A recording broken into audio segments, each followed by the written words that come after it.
ہم کہتے ہیں بھائی کرامت تو قرآن سے ثابت ہے، تو ان کو تو قرآن آتا ہی نہیں۔ سب سے پہلے جس چیز پر عمل کرنا ہے وہ اللہ کی کتاب قرآن مجید ہے۔ یہ جو آپ لکھا بھی دیواروں پر دیکھتے ہیں عامل بابا، پوچھے تو صحیح کس چیز کا عامل ہے؟ کوئی علم والی کرامت ہے تو سناؤ بھائی۔ جو بندہ راہبر ہے اس کا اوپر سے پڑا ہوا اس سے گزارا ہو جائے گا؟ کس چیز کی راہبری کر رہا ہے؟ کہ کرامت کا ذکر تو قرآن پاک کے اندر موجود ہے، لیکن کرامت کا ذکر جو موجود ہے اس کے ساتھ قرآن پاک کے اندر علم من الکتاب اور اللہ تعالیٰ کی فرما برداری کی شرائط موجود ہے۔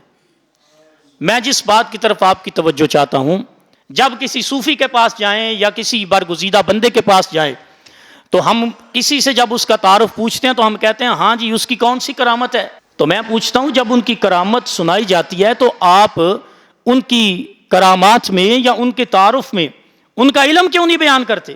حضرت آصف بن برقیہ کی جو پہچان قرآن نے کروائی ہے، فرمایا قال الذی عندہ علم من الکتاب۔ لفظ یاد کر لیں، کیا لفظ ہے؟ علم من الکتاب، کہ اس کے پاس کس چیز کا علم تھا؟ چھو منتر تھا یا ان کے پاس وہ علم تھا؟ لوگ کہتے ہیں نا فلاں عامل ہے، کسی چیز پر عمل کرنے والے کو عامل کہتے ہیں نا۔ اب وہ کس چیز کا عامل ہے؟ ہم تو کہتے ہیں عامل شریعت، شریعت پر عمل کرنے والا۔ اب آپ اس سے پوچھ لیں وہ کس چیز پر عمل کرتا ہے؟ یہ جو آپ لکھا بھی دیواروں پر دیکھتے ہیں عامل بابا، پوچھے تو صحیح کس چیز کا عامل ہے؟ عالم کا تو پتہ چل گیا کس چیز کا عالم ہے، عامل کس چیز کا ہے؟ ہم تو عالم با عمل کہتے ہیں، عالم با عمل۔ تو وہ عامل جو بن گئے وہ کس چیز کے عامل ہیں؟ تو حضرات گرامی قدر، سب سے پہلے جس چیز پر عمل کرنا ہے وہ اللہ کی کتاب قرآن مجید ہے۔ اور ہم جب تعارف کروائیں ولی کامل کا تو ہم اس کی کرامتیں شروع کر دیں، اور کرامتیں پھر کیسی؟ فلاں کو بیٹا مل گیا، فلاں پیر صاحب کی کرامت ہے کہ ان کے پاس گیا بندہ تو وہ پہلے بیمار تھا پھر صحت یاب ہو گیا۔ ہم نے کہا ان ساری کرامتوں کے اندر کوئی علم والی کرامت ہے تو سناؤ۔ قرآن پاک کتنا روزانہ پڑھتے ہیں وہ کرامت ہے تو سناؤ۔ یہ درود پاک روزانہ کتنا پڑھتے ہیں وہ کرامت ہے تو سناؤ۔